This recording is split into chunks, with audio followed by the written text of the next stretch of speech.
Hi hello నమస్తే. నేను journalist Sai. Andhra రాష్ట్రంలో కొన్ని కొత్త కొత్త రూల్స్ తీసుకొస్తున్నారు.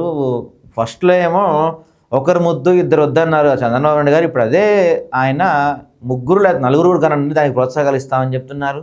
ఏదో సోషల్ మీడియా బ్యాన్ చేస్తామని చెప్తున్నారు. ఇంకా రకరకాల వ్యాఖ్యలు చేస్తున్నారు. సో అన్నిటి గురించి మాట్లాడదాం, డీటెయిల్గా డిస్కస్ చేద్దాం. అసలు ఏంటి, రాష్ట్రంలో ఏం జరుగుతుంది, ఎలాంటి వాతావరణం ఉంది, ఇలాంటి అంశాలన్నీ మనతో మాట్లాడడానికి అడ్వకేట్ శ్రీదేవి గారు ఉన్నారు. నమస్తే మేడం. నమస్తే. అంటే ముందుగా ఫస్ట్ రీసెంట్గా చంద్రబాబు నాయుడు గారు చేశారు ఒక కీలకమైన వ్యాఖ్యలు. ఇద్దరు వద్దు ముగ్గురు ముద్దు అనే ఒక వ్యాఖ్యలు చేస్తున్నారు. అంటే ముగ్గురు పిల్లల్ని కంటే 25,000 రూపాయలు ప్రోత్సాహం ఇస్తాము, అంతేకాకుండా వాళ్ళకి 5 years వచ్చే వరకు మంత్లీ 1,000 రూపీస్ సంథింగ్ ఏదో ఇస్తామని కూడా చెప్పారు. ఈ పరిస్థితుల్లో అంటే ఒక పక్క రాష్ట్రం అప్పుల పాలైపోయిందని చెప్తున్నారు, కొత్తగా డెవలప్మెంట్ ఏమి లేని ఈ పరిస్థితుల్లో జనాభా పెరుగుదల అంటే జనాభాని పెంచేయండి అని చెప్పి ముఖ్యమంత్రి గారు ఒక వేగ్గా స్టేట్మెంట్ ఇవ్వటం అసలు ఎంతవరకు కరెక్ట్, ఎలాంటి పరిస్థితికి దారి తీస్తుంది ఇది? చాలా హాస్యాస్పదం అండి. ఎందుకంటే ఇంకొకటి ఏంటంటే ఇది చాలా దారుణమైన పరిస్థితులకు తీసుకెళ్తుంది. ఏ మాత్రం అంటే ముందుగా ప్రిపరేషన్ లేకుండా ఇప్పుడు మనకి ఒక 30% వరకు లిటరసీ ఉందండి.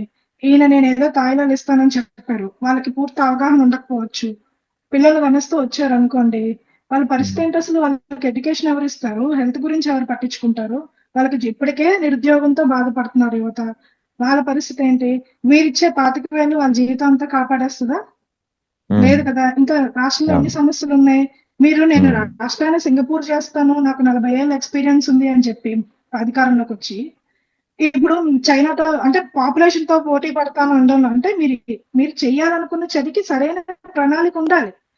ఇప్పుడు మీరు డీలిమిటేషన్ గురించి చూడండి. ఫర్ ఎగ్జాంపుల్ కొంచెం మనం పక్కకి వెళ్తున్నా కూడా మీకు అర్థమయ్యేలా చెప్తాను. డీలిమిటేషన్ కోసం అత్యధిక పాపులేషన్ ఉన్న వాళ్ళకి ఆపర్చునిటీ ఉంటదని చెప్పేసి స్టాలిన్ గారు కానివ్వండి, మన తెలంగాణ ముఖ్యమంత్రి గారి ప్రతిపక్ష నేత కూడా అంటే కేటీఆర్ గారు, అక్కడ రేవంత్ రెడ్డి గారు కూడా ఇద్దరు ఒకటయ్యి డీలిమిటేషన్ కి స్టాలిన్ గారు పెట్టిన మీటింగ్ కి సౌదరన్ పార్టీ నుంచి అందరూ వెళ్ళారు. ఏమని? మేమందరం కూడా సవ్యంగా జనాభా నిష్పత్తిని పాటించాము, మా ప్రజలందరినీ కూడా చక్కగా చూసుకుంటున్నాము, కాబట్టి మా నడి మీద ఇలాంటి కత్తి పెట్టద్దు, సౌత్ రాష్ట్రాల పైన మీరు సౌత్ తల ప్రేమ చూపించొద్దు అని చెప్పి ఏకమైపోయారు అందరూ కూడా. మీరు గమనిస్తే స్టాలిన్ గారు నిర్వహించిన మీటింగ్ కి అందరూ వెళ్ళారు, కానీ మన రాష్ట్రం నుంచి ఎవరు వెళ్ళలేదు. అది నిజంగా అన్యాయం కదండి. మనం అంత కష్టపడి పాపులేషన్ కంట్రోల్ చేసుకొని మనం దేశ ప్రగతి కోసం మనం అంతా కాంట్రిబ్యూట్ చేస్తున్నాం, ట్యాక్సెస్ పే చేస్తున్నాం. హైయెస్ట్ ట్యాక్సెస్ అనేది మన సౌదరన్ పార్ట్ నుంచి వెళ్తుంది, బట్ మన మీద కత్తి పెట్టినట్టే కదా ఇది. దానికోసం అప్పుడు కూడా ఏంటి మన జాతీయ మీడియా అడిగినప్పుడు చంద్రబాబు నాయుడు గారు కూడా దీనికి సొల్యూషన్ కింద ఇదే చెప్పారు, పాపులేషన్ ఎక్కువ మంది పిల్లల్ని కనండి అని. ఏమండి, సదరన్ పార్ట్ వాళ్ళు ఎక్కువ మందిని కన్నం అంటే అది వినిపించదా నార్థన్ స్టేట్ వాళ్ళకి అనరా పిల్లల్ని? మనకంటే ఎక్కువ ఉన్న వాళ్ళు కూడా అదే అవలంబిస్తారు కదా. దీని వల్ల ఏమవుతుందంటే మొత్తం దేశం అల్లకల్లోలం అయిపోదు. ఇంత అనాలోచితంగా ఎట్లా మాట్లాడుతున్నారు అంటే కేవలం మీడియా పబ్లిసిటీ కోసం తప్ప నిజంగా ఇది సొల్యూషన్ ఏంటంటే మీరు ఆల్రెడీ ఉన్న యువతని వర్కింగ్ ఫోర్స్ గా కన్విన్స్ చేయడం చేత కావట్లేదు. అందుకని నేను మహిళల పరంగా మాట్లాడుతున్నాను. మరి ఈ రాష్ట్రంలో కానివ్వండి, దేశంలో కానివ్వండి, చదువుల్లోని అత్యధిక శాతం మార్కులు సాధించడం కానివ్వండి, వాళ్ళ నైపుణ్యం అనేది చూపిస్తున్నారు. మరి వాళ్ళు ఎందుకని వర్క్ ఫోర్స్ గా కన్వర్ట్ అవ్వట్లేదు?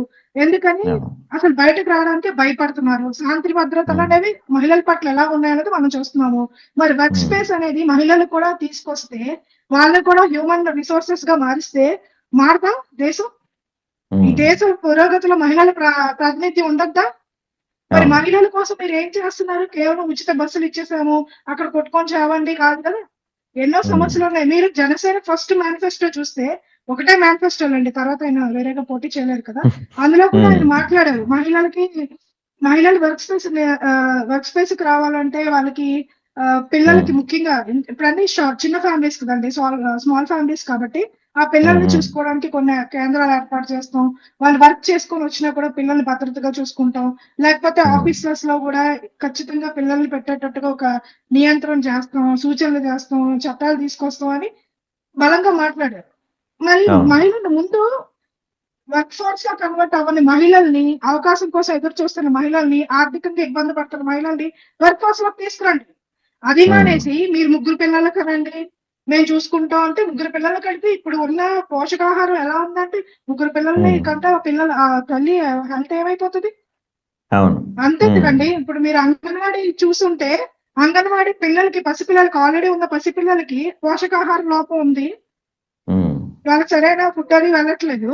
ఇప్పుడేమొచ్చి అంగన్వాడీలో పనిచేస్తున్న వాళ్ళకి కూడా సరైన జీతాలు రావట్లేదు. నేను చాలా స్పష్టంగా చూసిన వ్యక్తిగా చెప్తున్నాను అంగన్వాడీ కేంద్రాలు. వాళ్ళకి ఉమ్, కనీసం మీరు నమ్ముతారా, గర్భిణీ స్త్రీలకు కూర్చోడానికి కుర్చీలు కూడా ఉండవు. పిల్లలకి ఓకే. పోషకాహారం ఉంటుంది. ఇదే విషయం నేను పవన్ కళ్యాణ్ గారికి కూడా తీసుకెళ్ళాను జనవాణిలో. ఉమ్, ఆయనతో ఉమ్, మాట్లాడించాను. ప్రతి కేంద్రానికి మీరు వెళ్ళి చూడాలి. ఎలా అయితే రోడ్ల గురించి గత ప్రభుత్వంలో మీరు మాట్లాడారో, అదే విధంగా అంగన్వాడీ కేంద్రాలను కూడా సందర్శించి దానికి శాశ్వత పరిష్కారం చూపించాలి. దానికి సొంత బిల్డింగ్ ఉండాలి. పందులు తిరుగుతాయండి చిన్నపిల్లలు ఉన్న అంగన్వాడీ కేంద్రాల్లో. మరి అవును. ఈ విధంగా పరిష్కారం ఇంకా చూపించట్లేదు. మీరేమొచ్చి పిల్లల కనండి అంటారు.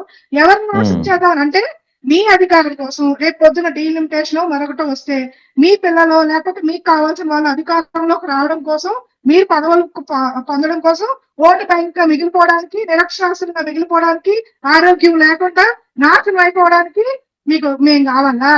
సామాన్యులు కావాలా? ఇలా వెనకబడి అంటే ఇల్లటరసీ ఎక్కువ ఎవరిదే ఉందండి? ఎస్సీ, ఎస్టీ, బీసీ వర్గాల మీద ఉంది. మరి వీళ్ళందరూ నాశనం అయిపోవాలా? తప్పు కదా ఉమ్, అంటే చేయడం. మీరు ముందు చెప్పండి స్పష్టంగా. ఎందుకంటే మీ పిల్లలకి మేము ఈ విధంగా విద్య కలిగిస్తున్నాం. ఆల్రెడీ ఉన్నది చెప్పండి. అక్కడ ఏమొచ్చి ఆల్రెడీ హాస్పిటల్స్ జగన్మోహన్ రెడ్డి గారు తీసుకొచ్చిన దాన్ని ఏమొచ్చి పీపీపీ మోడల్ అంటూ దాన్ని నాశనం చేసేసి, ఉచిత వైద్యం అందకూడదు సామాన్యుడికి, సరైన విద్య అందకూడదు, నాశనం అయిపోవాలి, మీకు ఓటు బ్యాంక్ గా మాత్రం మిగిలిపోవాలి. ఇదే కదా మీరు చెప్పాలనుకుంటున్నారు. మీకు నిజంగా చిత్తశుద్ధి ఉంటే అసలు ఇప్పటి వరకు పిల్లలకు మీరు ఏం చేస్తున్నారు, ఏ విధంగా జాగ్రత్తలు తీసుకుంటున్నారు, భవిష్యత్తులో మీరు కనడానికి ఎలాంటి కాన్ఫిడెన్స్ ఇస్తున్నారు కూడా చెప్పండి. ఉమ్, అంటే మన ఓకే. ఇష్టం అన్నమాట. ఉమ్, బ్లాంకెట్ కామెంట్స్ చేసేస్తాం, మాకు ఓటు ఉమ్, బ్యాంక్ ఉంటే చాలు, మేము నాయకులుగా ఉంటే చాలు, మీరందరూ పని అయిపోండి. ఉమ్. చాలా ఇర్రెస్పాన్సిబుల్ స్టేట్మెంట్స్ అండి ఇవి. చాలా అవును. తప్పు. మళ్ళీ ముఖ్యమంత్రి గారికి ఒకళ్ళే మహిళల ఉంటారు, వాళ్ళ ఆరోగ్యం కొడుకు ఒకళ్ళే ఉంటారు. వాళ్ళు ఒక్కళ్ళే ఉంటారు. వాళ్ళు మాత్రం ఉమ్, ముగ్గురు. ఆడవాళ్ళ పరిస్థితి ఆలోచించండి. ముగ్గురు పిల్లలు పుడితే ఉమ్, అసలు వాళ్ళు పని చేయగలుగుతారా? పని అవును. చేయగలుగుతారో చెప్పండి.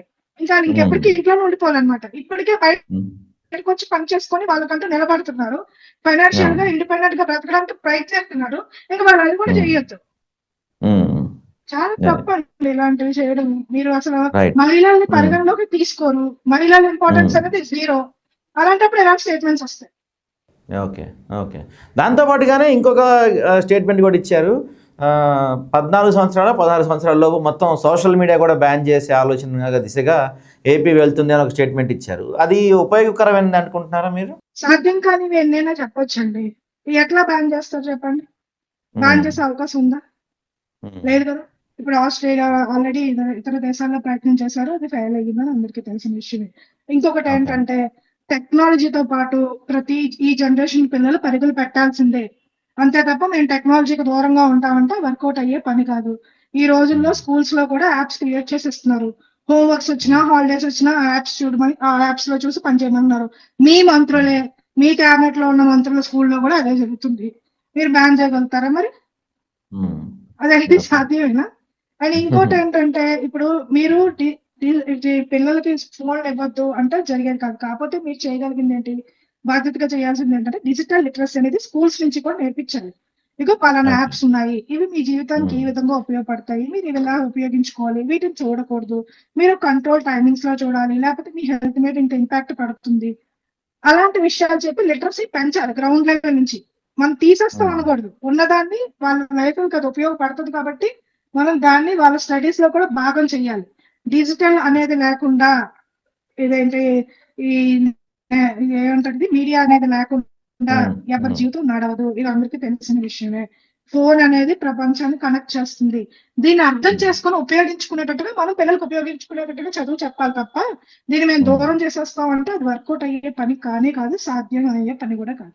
సో ఏదైనా రైట్. సరే మీరు చేయాలనుకుంటే వాళ్ళకి ఉపయోగపడవచ్చండి. ఇప్పుడు సపోజ్ ఇదే నేను జగన్ గారు మనం తీసుకొస్తాం. ఆయన 9th క్లాస్ పిల్లలకు, 5th క్లాస్ పిల్లలకు అనుకుందాం ట్యాబ్స్ ఇచ్చారు. అంటే ఉమ్, ఏంటి, ఉమ్, ఆయన ప్రమోట్ చేశారు. డిజిటల్ ఎడ్యుకేషన్ అవును. ప్రమోట్ చేశారు.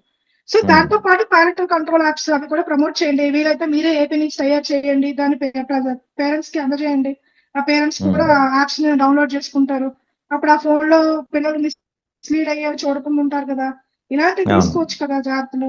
అంతే తప్ప ఉమ్, బ్యాన్ చేసేస్తామంటే ఎవరు బ్యాన్ చేస్తారు? సాధ్యం కానే చెప్పొద్దు, అనవసరం. పబ్లిసిటీ అదే కోసం అండి, అదే. సరిపోద్ది ఇది కూడా. రైట్ అండి, రైట్. దాంతోపాటుగా నిన్న పిఠాపురంలో వర్మ గారు కొంచెం అలిగి వెళ్ళిపోయారు. స్టేజ్ పైన ఉన్న ఒక దగ్గర చంద్రబాబు నాయుడు గారి ఫోటో లేదు అని చెప్పి ఆయన అలిగి వెళ్ళిపోయారు అక్కడ. ఈ రీసెంట్గా అంటే ఈ 21 నెలల్లో నాకు తెలిసి వర్మ గారు ఇప్పటికి ఒక 10-15 సార్లు పైగా అలిగి ఉంటారు. రకరకాల కారణాలతో అలిగి ఉంటారు, అది వేరే విషయం. అయితే అంటే ఇలా వీళ్ళిద్దరి మధ్య 21 నెలలు అవుతుంది. పైన చూసుకుంటేనేమో చంద్రబాబు నాయుడు గారు, పవన్ కళ్యాణ్ గారు చట్టపడాలు వేసుకొని తిరుగుతున్నారు.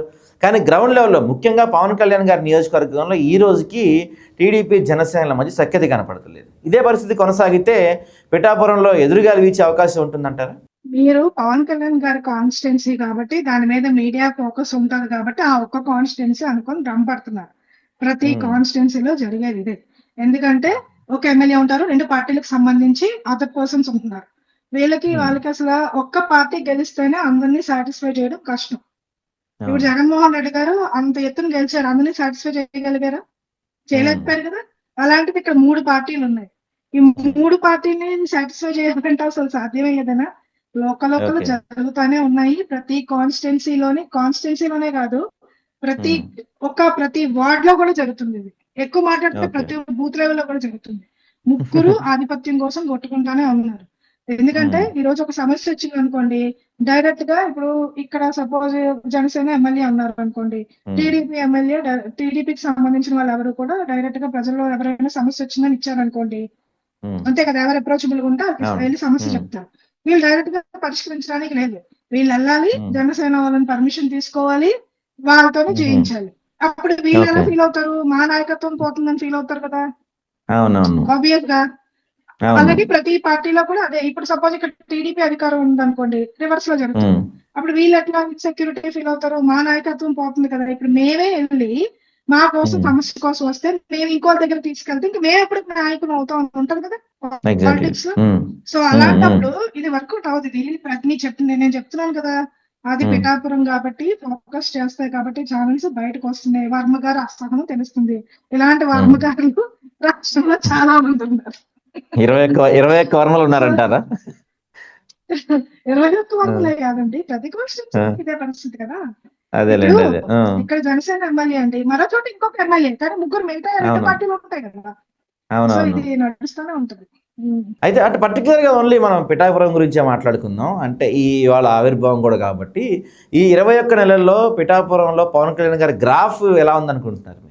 మీరు చూస్తున్నారు కదండి, డైరెక్ట్ గా అక్కడ వెనక్కి నట్టబడ్డ వర్గాల వాళ్ళకి మీడియాలో కూడా వచ్చింది, వాళ్ళని స్కూళ్ళకి రానివ్వట్లేదని బాయ్కాట్ చేశారని, సోషల్ బాయ్కాట్ చేశారని. ఇది రాష్ట్రంలో ప్రతి ఒక్కరు కూడా చూశారు. మరి పవన్ కళ్యాణ్ గారు ఎన్నికల ముందేమొచ్చి నేను కాపు వ్యక్తిని కాదు, మరొక అంటే వెనక్కి నట్టబడ్డ వర్గానికి చెందిన వ్యక్తిని అని చెప్పి ఆయన మాట్లాడారు. అలాంటి వ్యక్తి మరి ఈ రోజున మీ కాన్స్టిట్యున్సీలో ఏమొచ్చి ఇలా బాయ్కాట్ జరుగుతుంది, సోషల్ బాయ్కాట్ జరిగిందంటే మీరు చర్యలు తీసుకోకపోగా అక్కడ అధికారులను నియమించేసి దాన్ని మాఫీ చేశారు. అది ఎంతవరకు కరెక్ట్? అప్పుడు ఎలాంటి సిగ్నల్ పోతుంది చెప్పండి రాష్ట్ర ప్రజలకి? వెనకనేటటువంటి వర్గాల కలుసుకుంటే చట్టాలు వచ్చినాయి కదా, సోషల్ బాయ్కాట్ చట్టపరంగా నేరం కదా. మరి అలాంటప్పుడు అలాంటి చర్యలు తీసుకోవాలి కదా. మీరు చర్యలు తీసుకోకుండా ఒక వర్గాన్ని ప్రొటెక్ట్ చేసే విధంగా మీరు యాక్షన్ తీసుకుంటే అది మీరు పిఠాపురం అని అనుకుంటున్నారు, పిఠాపురం కాదండి, రాష్ట్ర వ్యాప్తంగా కూడా ఎఫెక్ట్ పడుతుంది. ఎందుకంటే ఇది సెల్ఫ్ రెస్పెక్ట్ కి సంబంధించింది, సోషల్ డిగ్నిటీకి సంబంధించింది. ఇలాంటి అంశాలన్నీ కూడా రాష్ట్ర ప్రజలందరూ, ముఖ్యంగా అది కూడా డిసిఎం గారు ఒక పార్టీ అధినేత, ఆయన కాన్స్టిట్యున్సీ లెవెల్లో ఇలాంటివి జరిగినప్పుడు ఎలాంటి చర్యలు తీసుకుంటున్నారు, ఆయన ఎలా రియాక్ట్ అవుతున్నారు, కనీసం వచ్చి ఆ కుటుంబాన్ని పరామర్శించారా? ఇవన్నీ కూడా చూస్తారు కదండి, అబ్జర్వ్ చేస్తారు. సో ఎవరైతే వెనక్కి నెట్టబడ్డ వర్గాల కోసం మేము ముందుకు వచ్చామని చెప్తున్నారో వాళ్ళ అట్రాసిటీస్ గురైనప్పుడు, వాళ్ళ మీద అటాక్స్ చేస్తున్నప్పుడు మీరు ఏ రోజు బయటకు వచ్చి మాట్లాడకపోతే ఎట్లా మిమ్మల్ని నమ్మే పరిస్థితి ఉంటుందండి? మొన్న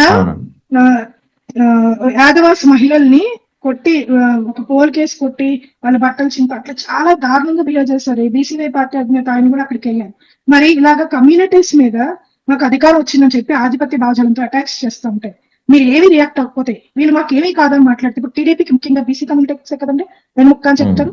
మరి బీసీ మీద దాడి జరిగినప్పుడు ఎందుకు రియాక్ట్ అవ్వట్లేదు, ఎందుకని రావట్లేదు? అంటే మీకు ఎప్పుడు కొన్ని వర్గాలే, అధికారంలో ఉండే వర్గాలే మీకు కావాలా? వెనకబడ్డ వర్గాల బాధ, వాళ్ళ ఆవేదన మీకు అవసరం లేదా? మీకు ఓట్ల కోసం ఎలక్షన్స్ మాత్రమే మీకు వాళ్ళు కావాలా మీకు?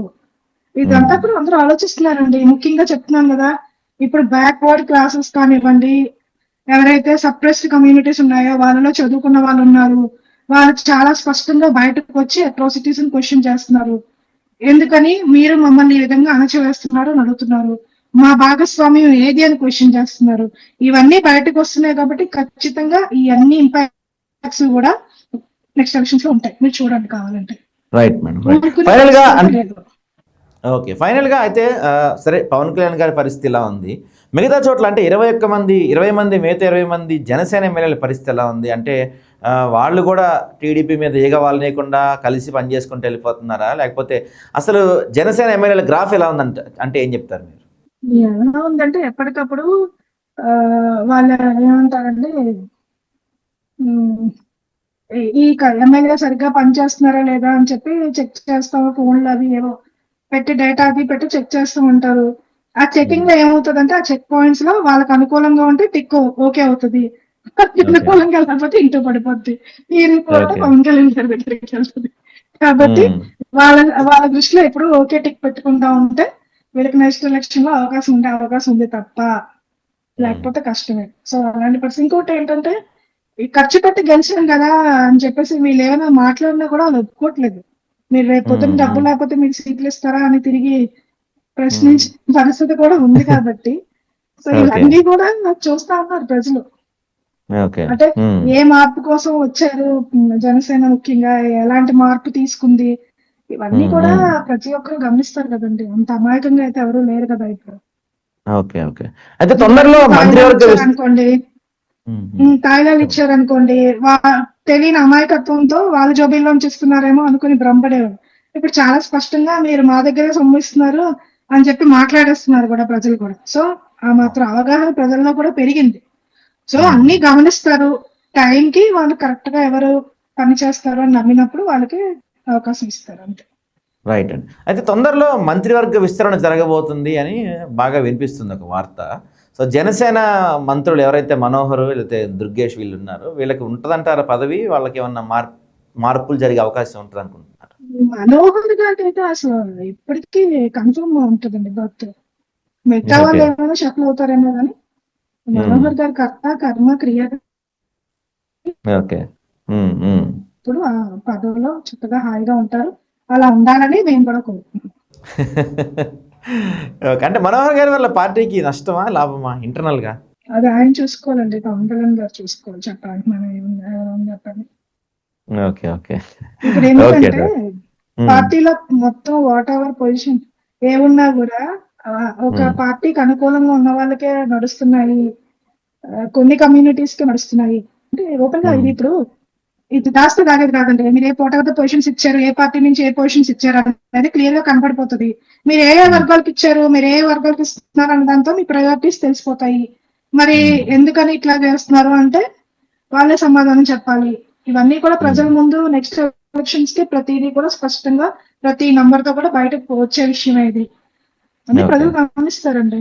ఏది రాజకీయాల్లో తోడి తీస్తారు కదా, మనకు తెలిసిందే కదా. ఎప్పుడో 10 ఏళ్ల క్రితం కూడా ఇప్పుడు మీరు తిరుపతి జీవో చూస్తే ఎప్పుడుదో అంటే చంద్రబాబు నాయుడు గారు ఇప్పుడు రాలేదు.